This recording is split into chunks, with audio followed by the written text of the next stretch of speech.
All right, hi everyone. This is lecture video 12, where we're going to talk about assessment. So the main idea today is to be able to assess whether or not our students have learned the information that we're teaching them.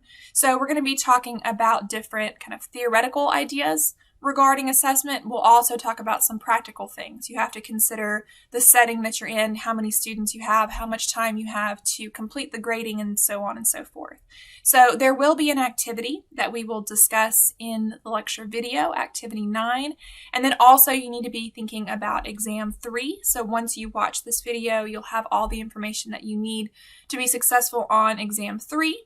There will be a practice exam for extra credit as well as a review video. So just let me know if you need anything. Let's go ahead and get into lecture.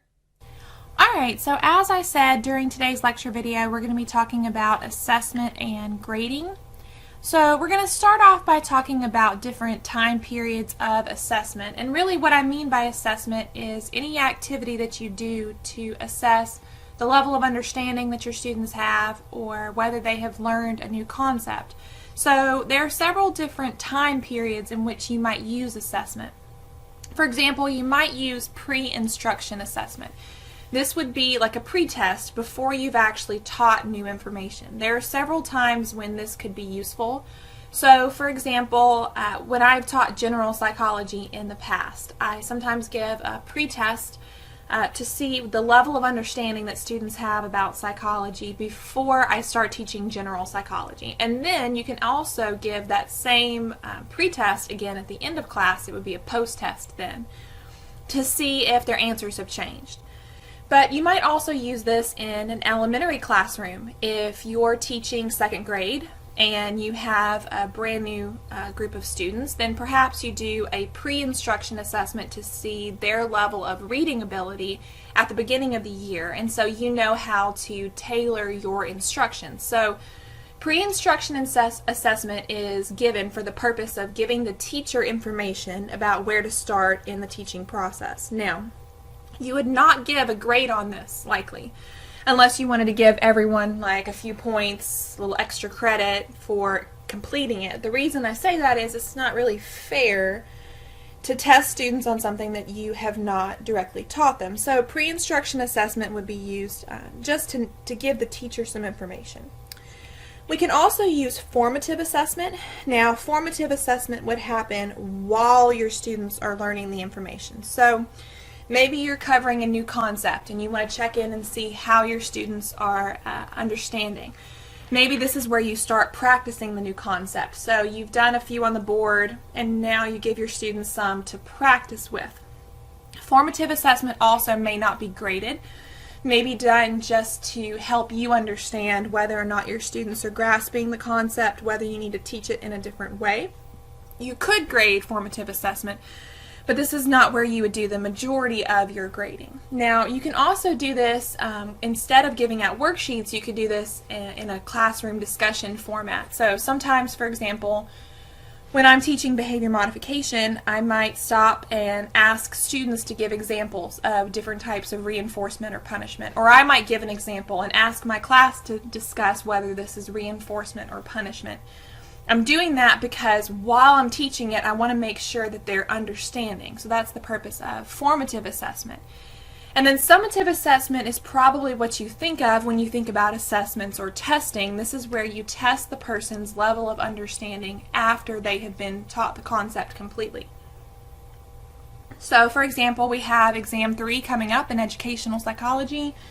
That's going to be a summative assessment. So we've had these lectures, you've been taught this information, and then there's a test to see how well you understand and can apply that information. So summative assessment is going to happen after learning, and this is where the majority of your grading will happen. Alright, now before you can assess for learning, you need to have a plan. So at the very beginning of a class, whether that be a college class, where you're planning to teach educational psychology, or whether that be an elementary school classroom where you have a plan for reading and a plan for math and a plan for spelling, whatever the case, you need to have learning targets before you start. Now, learning targets define what students should know and be able to do. by the end of their learning. So, for example, I should have had the syllabus pulled up here, but you can look at the syllabus and see that for educational psychology, there's a list of things that I would like for you to understand and to be able to do by the end of this class. And it's a short list, but it's a general idea of where we want to be at the end of this semester. So if you're teaching elementary school math, you probably have a general idea of what concepts you want your students to have mastered by the end of that grade. You have to have these learning targets in the beginning so that you then know what lessons to teach, as well as how to judge whether or not your students have met those criteria. So you need to have criteria for judging whether or not you've accomplished your goal. And that's really what the tests are for, or whatever form of assessment you use. They're to assess whether or not you have met your learning targets. So this is something to keep in mind, that when you do this, if you have your learning targets, you do your assessment, and your students don't understand the information, or they're not doing well on the assessments, there are several potential reasons why that might be. It could be because the students are not paying attention, or because the students are not putting forth effort. And you will see that from some students. You'll always have some students that will have that. But if it seems like the entire class is struggling with the concept, or the assessment did not go well for the entire class, then you might want to think about, well, is there a different way for me to explain this? Maybe, for example, I taught it in a way that was too abstract and not concrete enough. Maybe I need to go back and add more manipulatives, more experiments, more hands-on things as well. So in addition to giving you a grade, you also then have some information that you can use to improve your own teaching. Now, we want to make sure that our assessments are high quality, and so some of these terms are going to sound familiar at this point because we already talked about making sure that we had high quality intelligence tests and achievement tests, standardized testing. But in addition to that, we also want to make sure that our classroom tests, or whatever assessments we use in the classroom, are also high quality. This is something that will get easier the longer you teach. But as you're starting off your teaching career, it would be really great to have a supervisor or mentor or someone that could look over your assessments and maybe provide some critiques, some suggestions for improvement. Now, a few things to keep in mind. Your assessments need to be valid. So we should understand this term by now. Validity refers to measuring what you're supposed to be measuring. Is your measurement accurate? Now, if you have a highly valid test, that means that the students who have mastered the concept will do well. The students who have not mastered the concept will not do well. If the students who have not mastered the concept still do well on the test, then you're measuring something other than what you're supposed to be measuring, because they don't understand the concept and can still make the grade. But also, if the students who understand the concepts are not making good grades, or at least decent grades, then at that point you say, okay, well, my measure's not valid because even the students who understand are not being able to be successful here. So making sure that you're measuring what you're supposed to be measuring, making sure that your measurement is also reliable. So does it yield stable and dependable scores? One way that I, as a professor, do this would be to look at previous semesters. So usually there's a little bit of variation from one semester to the next. We have a different group of students, so there'll be a little variation. But for the most part, the average scores on my tests are pretty close to each other. So one semester they'll be 2 or 3 points higher, perhaps the next semester maybe 2 or 3 points lower, but I have a general idea of what the scores should look like based on my years of experience teaching various classes. Now, if there's a semester where students are scoring substantially higher or substantially lower than the typical average, then that tells me there's something wrong with this assessment, or there's something going on with my teaching. Something is not reliable here. And then finally, with fairness, this is something we haven't discussed in great detail yet, but you want to make sure that your assessments are fair so that all students have equal opportunity to demonstrate knowledge and skill. This is where it can get tricky, because we need to think back to our earlier discussion of different types of learners. So, for example, if there's a student that has attention issues, then a student who is in a crowded classroom where there's some background noise or other people doing other things in the classroom, that student may not be able to have that equal opportunity to be successful. because they have a harder time filtering out the background distractions. So sometimes in order to make the testing environment fair, you might have to take a student out of the regular classroom and have them take the test in another location.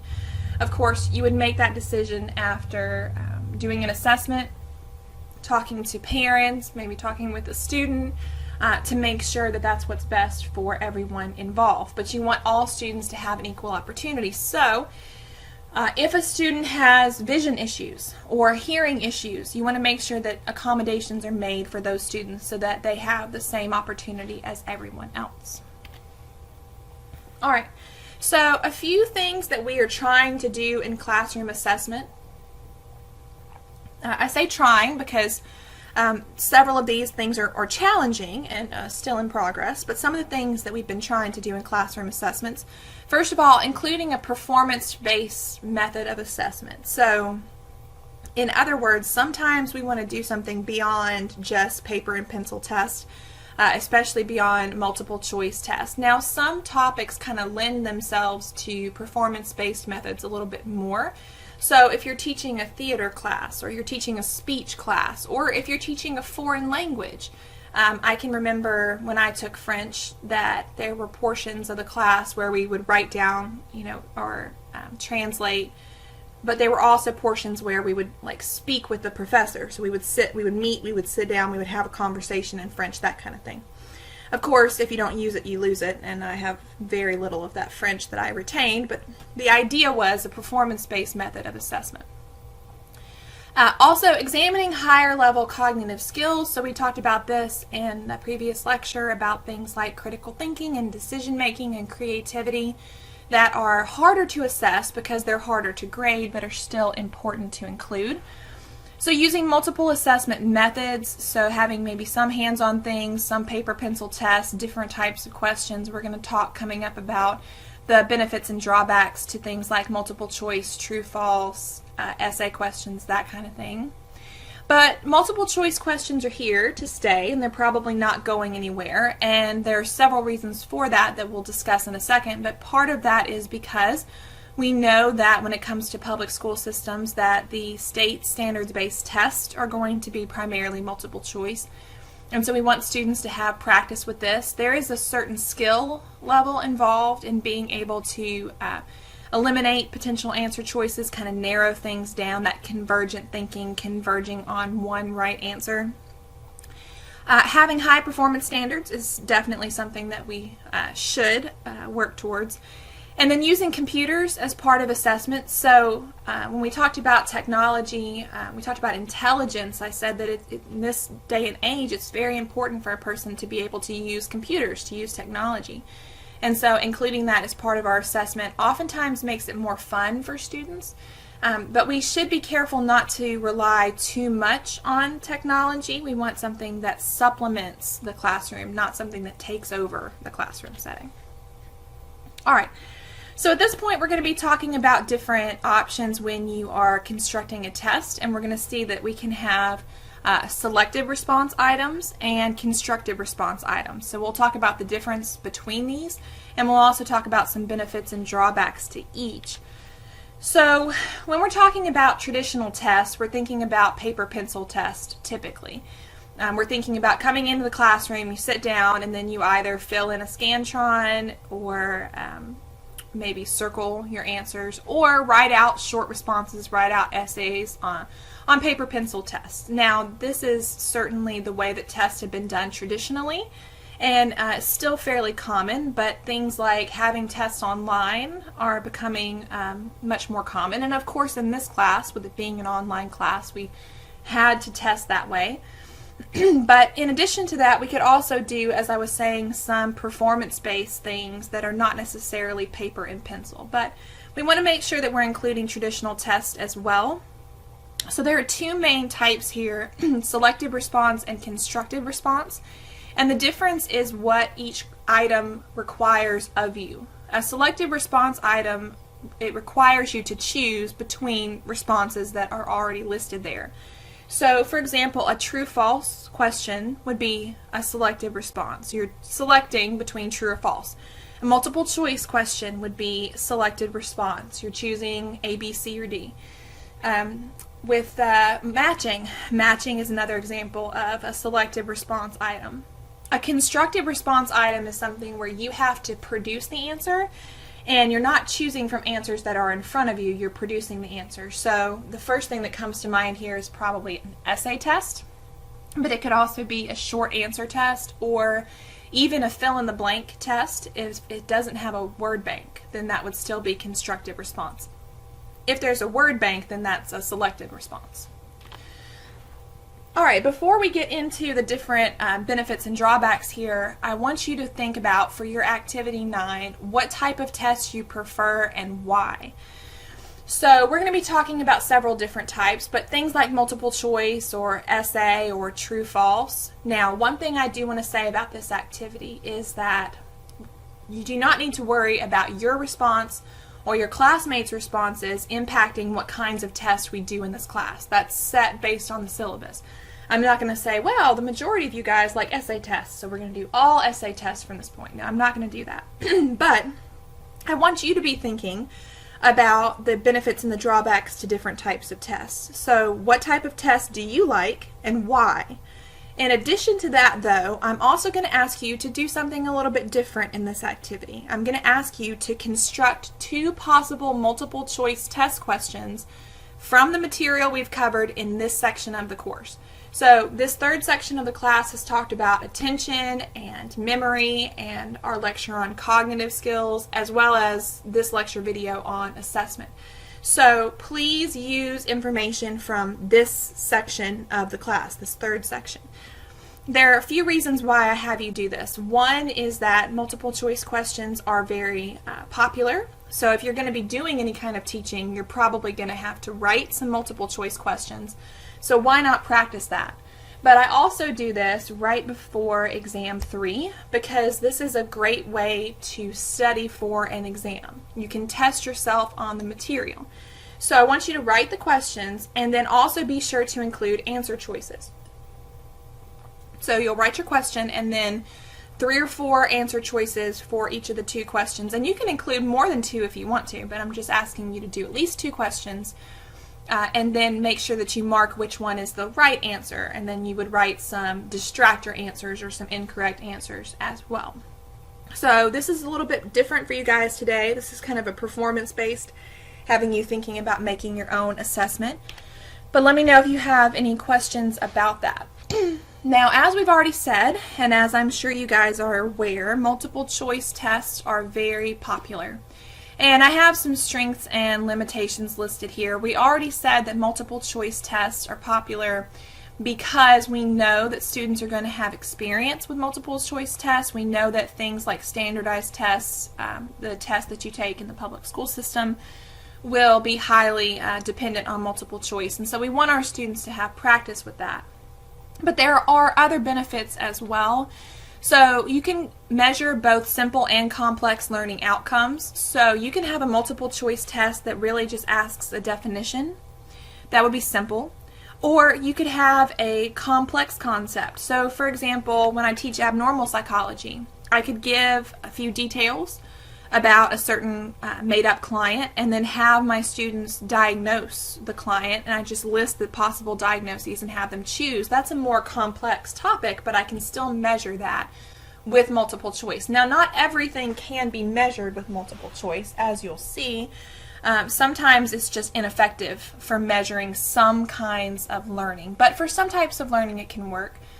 The task is highly structured and clear, so students usually have experience with multiple choice. They know how to take them. Oftentimes students feel more confident about multiple choice tests.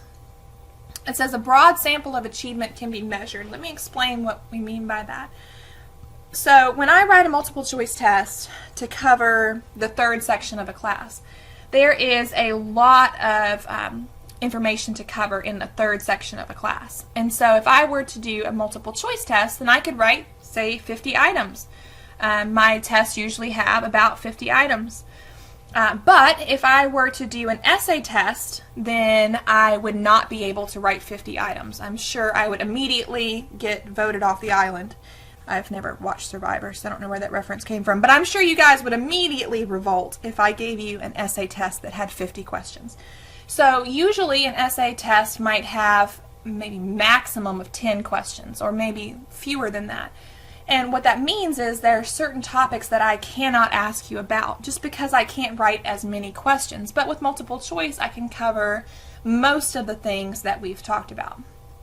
Also, incorrect alternatives provide diagnostic information. So if, for example, the correct answer is B, but almost everyone in the class put down C, that tells me something. It tells me perhaps that my B and C are too close to each other. My students can't differentiate between the two. Or maybe it tells me that we needed more examples. We needed more details when I covered that particular topic. So it does give me some information. Scores are going to be less influenced by guessing than true-false, although they still will be influenced by guessing. So when you guess with true-false, you've got a 50% chance. With multiple choice, usually 4 items, usually you have a 25% chance, but that's a little bit less influenced by guessing than true-false. Also, scoring is easy, objective, and reliable. This is probably the main reason. When we're talking about writing a multiple choice test, first of all, the easy component is that you have a key. Your students are going to be compared with that key. And even if you're hand grading it, this doesn't take very long. And of course, in today's technology, we have opportunities now to use things like with Scantrons, you can have the machine grade the test. Or if you have something like Canvas or whatever, learning management system can grade the test for you, and that saves the teacher a ton of time. This is especially important if you have a large number of students. So as I said, in a typical fall or spring semester, I usually have upwards of 300 students.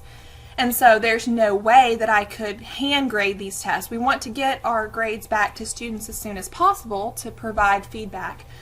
And that'll come up again when we talk about reinforcement and punishment. You want to get the results out as soon as possible. And really with multiple choice tests, that's the only way to do that. You can't do that with essay or with short answer, that kind of thing. But also the objective idea here is that there is no instructor input here. The answer is B. B's the answer. Everybody gets graded by B. B's the answer on a particular question.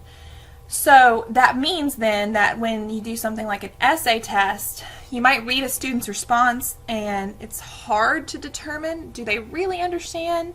Did they really give me what I was looking for here?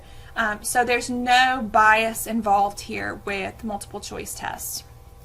Limitations though, constructing good items is time consuming. I already told you guys that your test, if it includes 50 items so that it can cover all the things we talked about, it takes a while to write 50 items, especially to write the answer choices. So to write the question might not be hard, and obviously you know the right answer if you're writing the questions. If you don't know the right answer, you've got a whole other problem to deal with. But you have to come up with plausible distractor items, or the answers that are incorrect.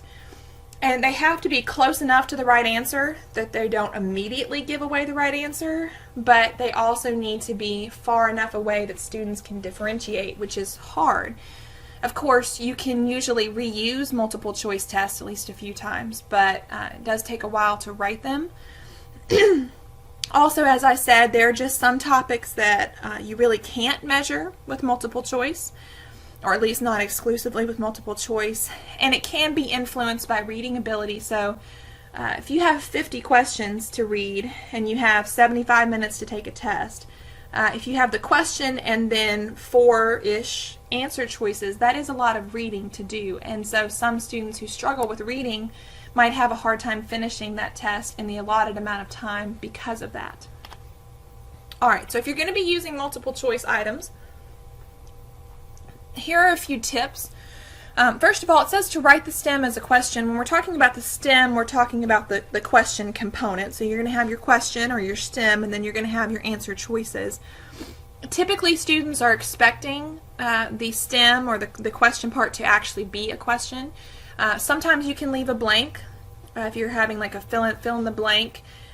Students who have this diagnosis often have these symptoms, that kind of thing. But questions are usually what students are expecting. Give 3 or 4 possible alternatives. Anything more than that probably puts too much strain on reading ability and on the time limit of the test, but anything less than that might give the answer away too easily. State items and options positively if possible. This is because sometimes students read questions very quickly and can miss something. So if I include the word not in one of my questions, I try to make it bold or underline it or in some way draw attention to it, because if there's a word not, like which of the following is not a mood disorder, for example, then if a student misses the word not, that can totally confuse them. So make sure that if you do include that, you make it very obvious so students don't miss it. If you're going to have some long components, it's better to have the question part be long and the alternatives be short, because the students have to read 3 or 4 alternatives, but they only have to read one question.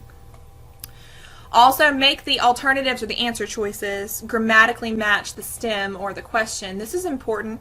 Sometimes when you're asking a question, you can give the answer away with your grammar because your certain answer choices might not grammatically match the question, and so obviously you know that that's not the answer. So like, for example, if you, which of the following is a or an, and you can put an in parentheses there. It's either a or an, because if you just write which of the following is a whatever, then if you have an answer choice that starts with a vowel, then we're automatically saying that's not the right answer choice. So pay attention to grammar. Don't give answers away. Write items that have a clearly defensible correct answer. So you will have students that get confused. Sometimes you'll have students that overthink questions, and that happens, but you want to make sure that you have a good, solid explanation for why that particular answer is the correct answer, because you want your test to be fair. So vary the placement of the correct option. Sometimes there's a pattern, and I wouldn't encourage looking for a pattern. To me, that feels like a waste of test-taking time to be trying to figure out the pattern, but sometimes teachers have very obvious patterns. Maybe there's a certain answer choice, like they always use like C, for example. I've always heard that if you take ACT or something like that, if you put nothing but the C as the answer, then you'll still make a decent score. I don't know that that's true. Not a good idea. I'm not encouraging that. I'm saying that students are aware that sometimes there's a pattern. So when I write tests, usually if I'm writing it for the first time, what I'll do is I'll write the questions and the answers in whatever order makes sense to me. And then after I'm done with the test, I'll go back and kind of randomly jumble the answers so that they're not in a particular pattern. Students can also hurt themselves here if they spend a lot of time looking for patterns. Beware of cues and option length. So if, for example, there are 4 answer choices and 3 answer choices are very short and 1 answer choice is very long, that might give students a sign that the longer answer might be the correct answer. Don't expect students to make narrow distinctions. This kind of goes back to making sure that you're writing questions that have a clearly defensible answer. You want students to be able to answer the question. If they've studied, if they have put forth the effort, they should be able to get this right. You do sometimes need to include tricky questions, but you need to be careful not to make them unfair. Also, don't use the exact wording in the textbook, because this really encourages that surface level learning where you just kind of memorize it and then you're done. You might have some questions that are more aligned with the textbook's definitions, that kind of thing, but you want to balance those out with application questions as well. And that's what I mean here by writing questions that encourage students to engage in higher order thinking. Rote memorization has its place. There's some things that you just have to rote memorize. I've been going through state capitals with my kids, and there's not a ton of application you can do. You just have to memorize their state capitals. But when it comes to other topics, you want to encourage students to not just memorize it, but to be able to do something with it. And if they know they're going to have to do that on a test, they'll be more likely to pay attention when they're studying. All right. Other types of selected response items, true-false items. Now, I do use true-false items, but I use them in conjunction with other things. I have heard stories of professors where their entire class is based off of true-false tests, and maybe the test has 10 questions and 10 true-false questions. To me, that seems extremely stressful as a student thinking about trying to take that. But some good things about true-false. Sometimes there's a question that's a good question that you need to ask, but you can't come up with several different answer choices to make it multiple choice. Sometimes you just have true or false, valid or invalid, and you can't really come up with other answer choices. You can still use it with true-false. Less demand is placed on reading ability because you don't have to read 3 or 4 potential answers. You know the answers are true-false, the same answers every single time, so all you have to do is read the stem. A relatively large number of items can be used, so we talked about being able to sample several different topics with multiple choice, matching, true, false. You're able to have several of those questions on a test because they don't take as long to answer. And then once again, scoring is easy, objective, and reliable, so we have a key. We can use the Scantron or use a learning management system to grade it for us, and there's no bias involved here. However, there are some limitations. It's very hard to write true-false items in a way that makes it 100% true and 100% false. So we talked earlier, this is what comes to mind for me, about correlations, about how it's so rare to find zero correlation where two things are not related to each other at all, and it's so rare to find a perfect correlation where the two things go together all the time. So it's also true of true-false items. It's very hard sometimes to find statements that are always true or always false. And when a statement incorrectly, give me a second. When a statement indicates correctly that a statement is false, there we go, that response provides no evidence that the student knows what is correct. So if you have a student put down false, they don't actually know anything really. If I ask the question, intellectual disability requires an IQ score that is below 90, and you put false, that doesn't mean you actually know what the right number is. You know 90 is wrong, but that doesn't mean that you know that the right number is 70.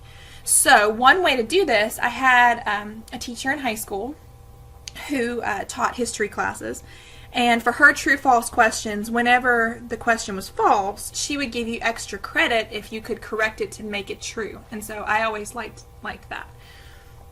Also, no diagnostic information is provided by the incorrect answers. So, like for example, when I talked about how if the right answer is B and everyone puts C, that tells you something.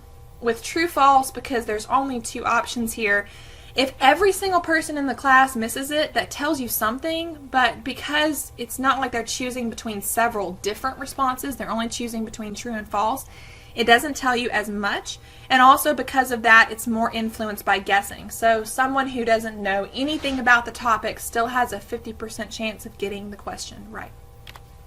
Alright, now I am already seeing a typo on this slide. And if it's on this slide, it's probably on the slides I posted for you guys as well. So pay attention to what I'm about to say. This should not say selected response items. This should say constructed response items because we're switching gears here. So make note. Short answer items, essay items, these are constructed response items, not selected response items. I have no idea why I put that there. So correct that. Constructed response items.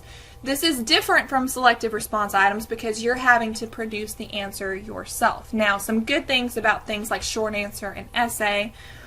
This is the highest level of learning. So if a student can defend their answer, not just give their answer, but defend their answer with evidence from research, from the material, from the class, then you know the student truly understands.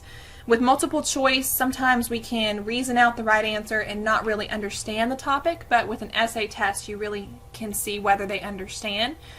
Students can also integrate several different topics together, and they can discuss application of ideas. So what would you do in this particular situation?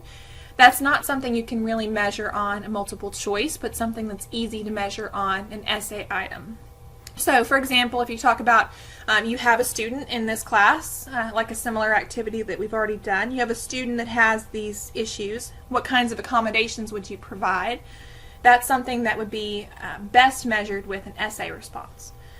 Also, preparation time is usually less, so with multiple choice I have to write maybe 50 questions and the accompanying answers, but with an essay test I just write maybe 8 essay questions that are just the questions.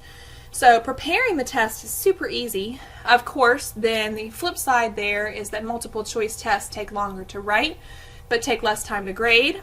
Essay tests are easier to write, take less time, but they're harder, take longer to grade. Also, since I'm talking about this, the grading can be subjective. So sometimes you're faced with a situation where you have to make a judgment call about whether this student really understands or not. And because it's using the teacher's judgment, that means you might get a little bit of a different response. If a teacher is maybe, for example, tired grading the last test versus the first test, it's easy to make errors in judgment here, and we're going to talk about some ways to try to reduce that on the next slide.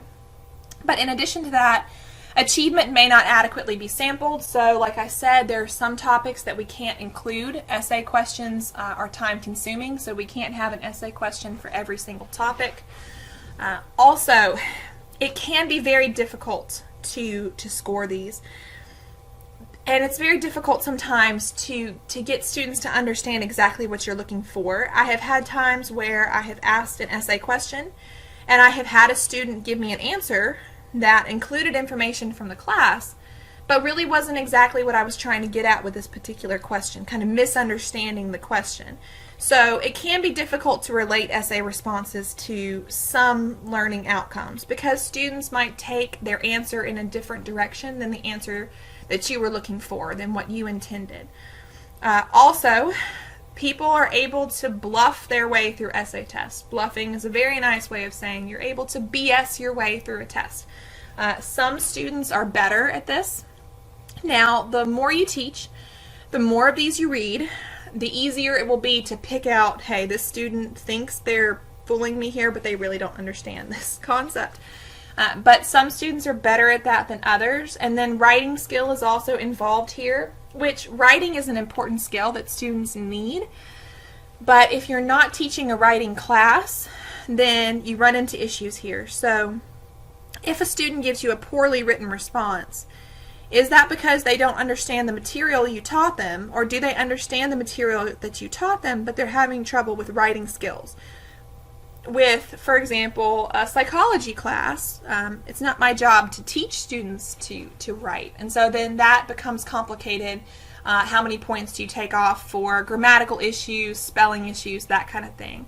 And then also you may have students who have poor handwriting, so if you're doing the essay in class, you may have a student who writes a fantastic, well-thought essay, but you can't read their handwriting. It's very difficult to grade.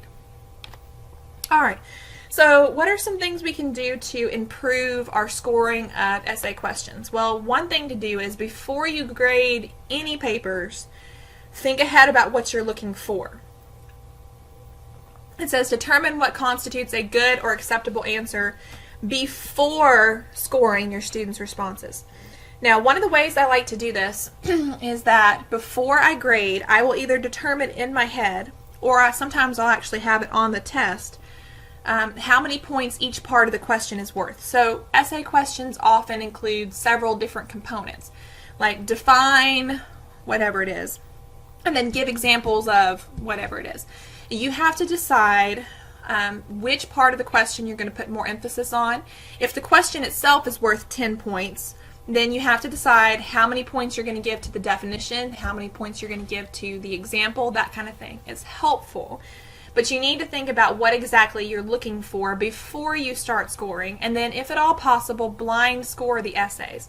So sometimes when you're working with a learning management system, it'll give you an option to grade the test without seeing which students submitted the test. When I was in grad school, I had a professor that had us write down our ID numbers. So we all had student ID numbers. And instead of writing down our names, we would write down our ID numbers. And so once he graded them, he could go back then and look up our ID numbers and figure out which one belonged to who. Of course, I think that was really great the first time we did this, but I think he probably very quickly learned our handwriting and our ID numbers, and that might not have worked quite as well. But it was a good idea. If possible, evaluate all answers to the same question at the same time. This will allow you to be more fair. So if you have an essay question that has 10, or an essay test that has 10 questions, go through and grade question 1 for everyone first. Because you probably will have some students who give similar answers, and if they give the same answer, you want to make sure they get the same score, which can be tricky if you go through and grade everyone's full test. Then by the time you get to the other student, you might have forgotten how you graded the first question. So if possible, answer the same question at the same time. Devise a policy for handling irrelevant or incorrect responses before you start grading. So thinking to yourself, what if the student gives an entirely right answer and then they tack on something at the end that's irrelevant or it's wrong? What if they answer the question perfectly but then they include something at the end that they didn't need to include that was wrong? Does that make the rest of their answer wrong? Part of this is just being fair and doing the same thing with all students. So that means you need to have a policy about this before you start grading. Also, rereading papers. If you have maybe several different students, a lot of papers that you've read, you want to maybe go back through and make sure everyone had equal opportunity to be successful. Make sure that you weren't grading harder at one point of time, maybe a little bit easier at another time, as well as giving students comments on what they missed. So this is something I do. You guys have an essay final exam that is essentially optional because you do get a drop grade for exams. And we'll talk more about that coming up. But whenever I take off points on a question, I try to include at least a little short comment about why I took points off on those questions. All right. So the last major topic we're going to cover today is going to have to do with grades. We're going to talk about why we give grades and how to report grades to students and to parents. So first of all, the purposes of giving grades. There are many of them. Motivational. So if a teacher did not give grades, I can assure you students wouldn't try as hard. Students wouldn't come to class. Students wouldn't turn in their work. And this is because we are conditioned from a young age to be reinforced by good grades and to be punished by bad grades. Now, yes, it is true that there are individual differences here. There are some people that live in eternal horror of getting a B, and there are some people that think, hey, C's great. D is for a diploma, right? So some students don't have as much anxiety or maybe have extra anxiety when it comes to grades, but it's intended to be motivational as well as administrative. So if we didn't have grades, then how could we decide who gets honors at graduation? How could we decide who gets into graduate programs? How could we decide who gets scholarships? That kind of thing. Also, it gives information. It gives information to the teacher about how well the students are understanding the concept. It gives information to the students and the students' parents about how well the student is understanding the concept. So if we didn't give grades, we might think we understood it better than we truly did. And of course, this also helps students make decisions. So I don't know how you guys made your decision about what to major in. And some of you may still be on the fence on that. I understand completely. But when you're in high school and you're thinking about, what do I want to do with the rest of my life? Probably one thing you think about is, well, I make really good grades in my science classes, or maybe I don't make good grades in my math classes, whatever the case may be.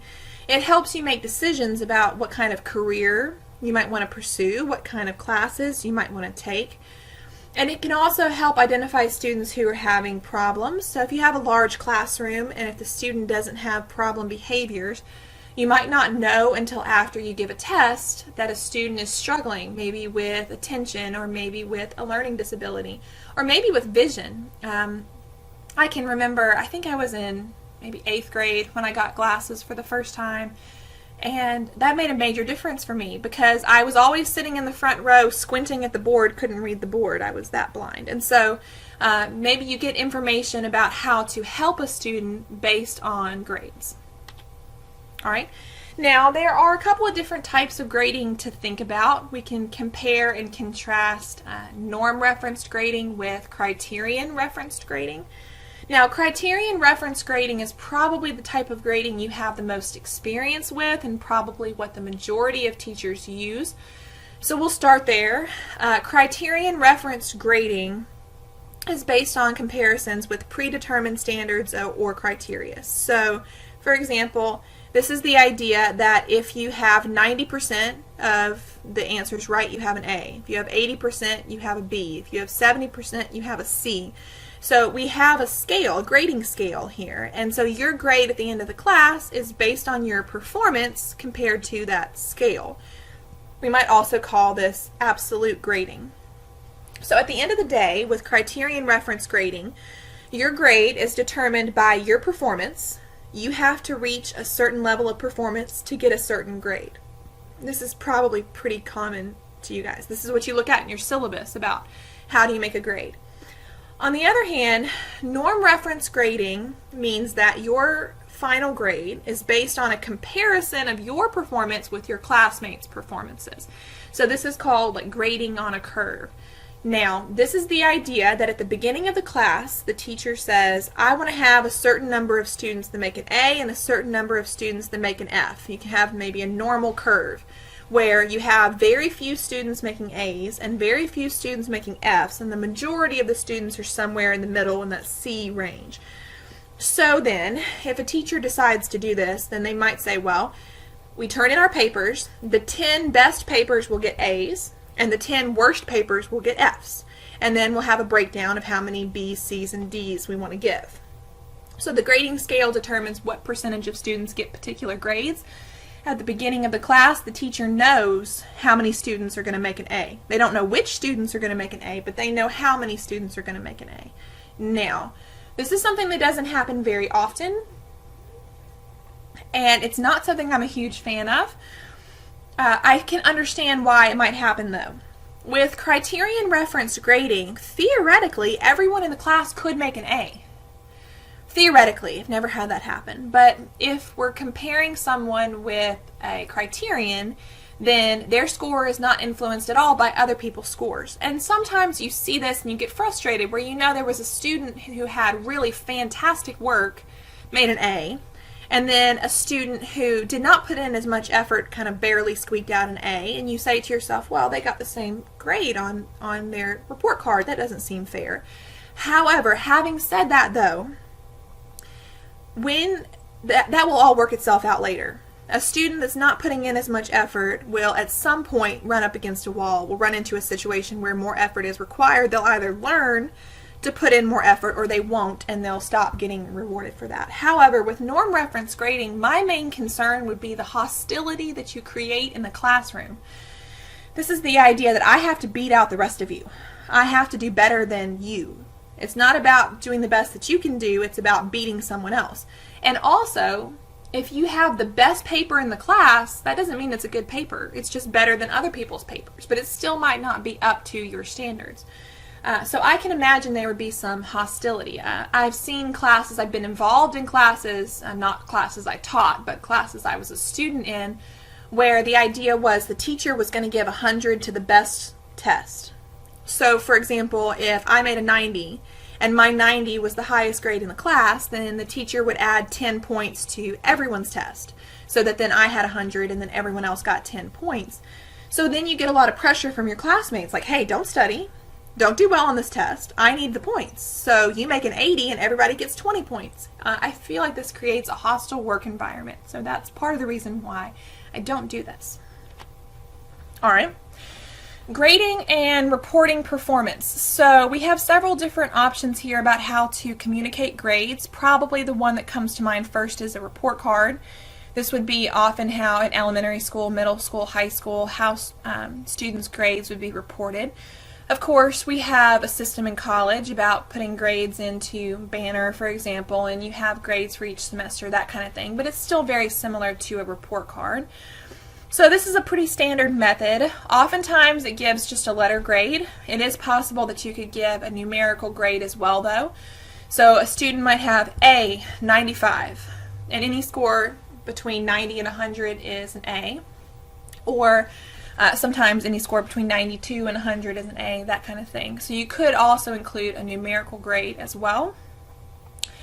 That's really all that's required, but you could include some comments here. The teacher could put some short comments, maybe list some things that we could improve on, list some things that we have improved on, so we want to brag on the student with that. But if you're wanting to do a lot of comments, then a written progress report may be the way to go. Now, when I went to school, high school, progress reports were a bad thing. You got a progress report sent home if you were failing or if you were misbehaving, that kind of thing. But it doesn't have to be that way. A progress report could also include comments on how well a student is doing, or on how much improvement a teacher has seen in a particular student. And of course, when you're writing a progress report, then you have more room to give information about things like tests and projects and how well your student is applying himself or herself. Can give suggestions for parents on how to work with their student at home. So I think progress reports are great. Although, of course, I'm sure they are time consuming, especially if you have a very large class. Another way to communicate information is a parent-teacher conference, where you actually sit down with the parents and talk about some things that are going well as maybe some things that are not going so well.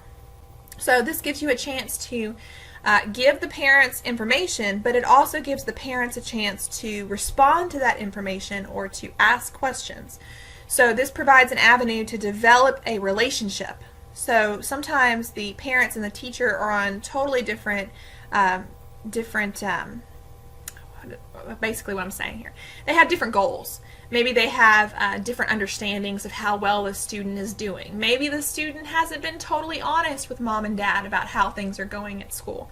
So this gives a chance for the parents to then talk to the teachers and get the answers, as well as to then work together as a team on the student's behalf, because everyone understands what's going on here.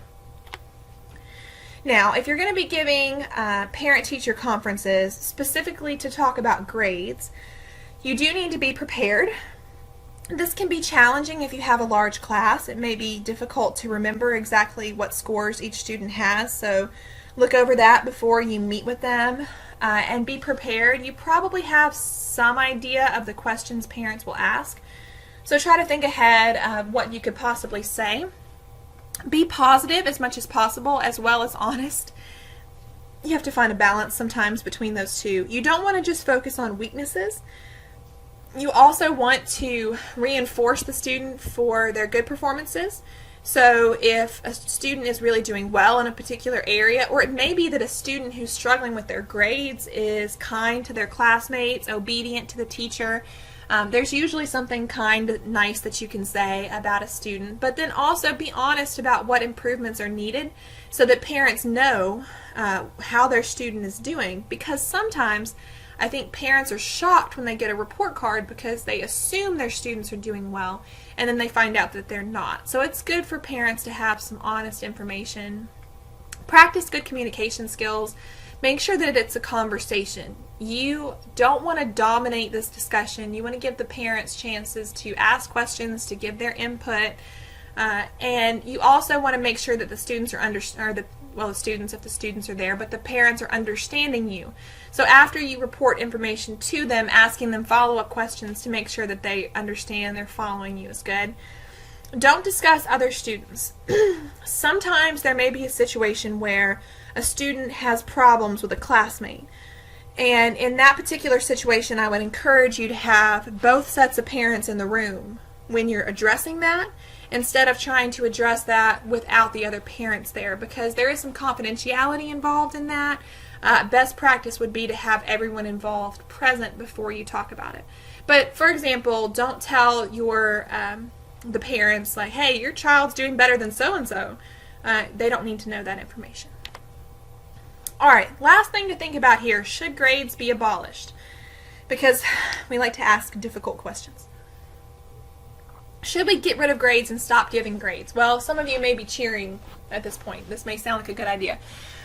So I could see the benefits to this. However, I don't know that it would work unless we could think of a really good option to replace grades. As we already said, grades serve a purpose of motivating students, of providing information.